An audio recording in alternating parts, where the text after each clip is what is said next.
Tyson Fury's roller coaster ride back to the top of the heavyweight mountain is the inspiration for our countdown as we take a look at some of the quickest title grabs in the division's history. Kicking us off at number 10 is George Foreman, who took 3 years and 7 months to get his first title shot.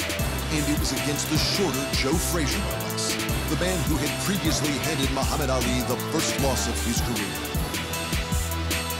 And I want all the people in this country and in all parts of the world to come out and see this fight. And I don't think you'll be interested in come out and see two friends shake hands.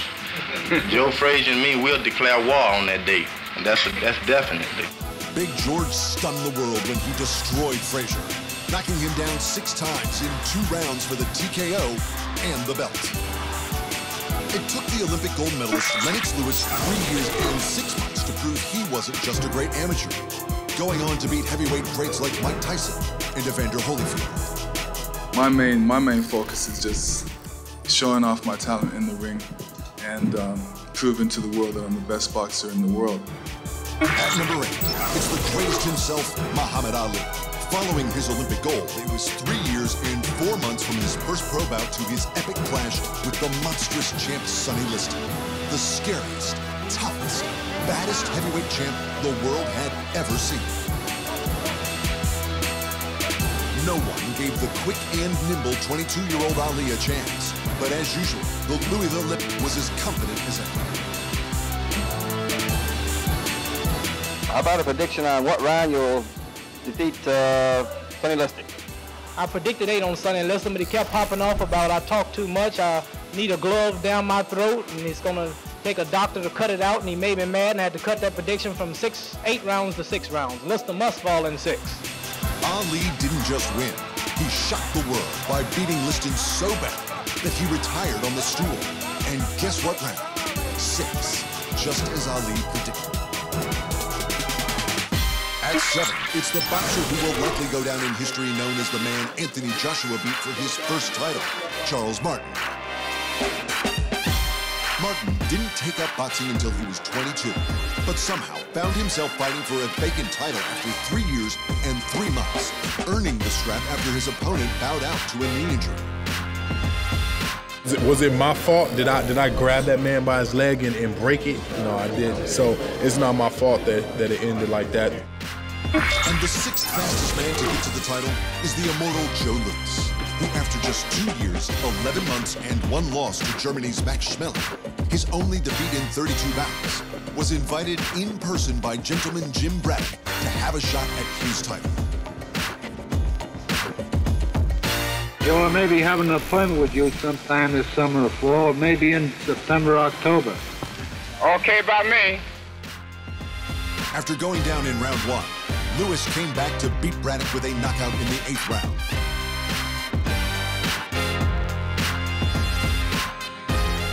Came out in droves to celebrate the 2nd black heavyweight champion in history, and he wouldn't let go of the title for 11 years. A countdown of the quickest heavyweight title grabs in history. Anthony Joshua and only one other man became a professional world champion while still reigning as the Olympic world champion. Who was that other man? Well, let's let Joshua tell you. Wait. Joe Frazier. It was. Yeah. Smoking Joe Frazier took 2 years, 6 months, and 17 days to put a heavyweight belt around his waist, beating Buster Mathis in the 11th round to take the honor. You all know that I'm not really a great rapper, mouth run offer. You know, it is like some people we know. Those people who he was referring to was his arch rival and fellow gold medalist, Muhammad Ali, who took almost a year longer to get a title than Smokin' Joe. But Anthony Joshua was quicker than Frazier by 13 days, because after 2 years, 6 months, 4 days, and just 15 fights, he fought Charles Martin in Martin's first defense of the IBF title. On my 15th fight, I competed for the heavyweight championship of the world. 15 fights in, 3 years as a professional. Just another winning day in the world of the great AJ. I feel it's kind of destiny with the Olympics and so on. I think that it's supposed to happen. So it's not like, oh my God, I'm here, I'm so excited. It's like, this is routine. And God willing, I win the championship. Joshua didn't disappoint, knocking Martin out in the second. Impressive by all accounts. But there are still 3 men who did it faster. Beating Joshua by a month is the little-known John Tate, who after 2 years and 5 months flew to South Africa to take on Jerry Coetzee for the vacated title.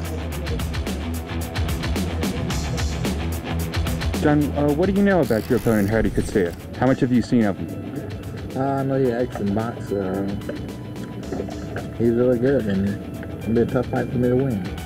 Tate won the title by unanimous decision after 15 rounds and lost it by knockout 5 months later to Mike Weaver.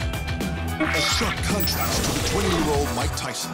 He won a title in just 1 year and 8 months, and then unified the major titles, including the lineal, in the next 2 years. It's great winning. Now it's over with. What's up, Cole? You got it, babe. But there's one man who became the champ even faster than Iron Mike. And that's the 1976 Montreal Games gold medalist, Leon Spinks, who got a shot at Muhammad Ali after just 1 year and 1 month as a professional. This is the greatest chance of your life. You're getting it. Are you ready, man? Yeah, I'm definitely ready. And I will be more ready by the time the fight comes up. In one of the greatest upsets in boxing history, Spinks beat Ali with a split decision after just 8 pro fights. He would lose the rematch, but Spinks tops our list as the quickest world title grab in heavyweight history.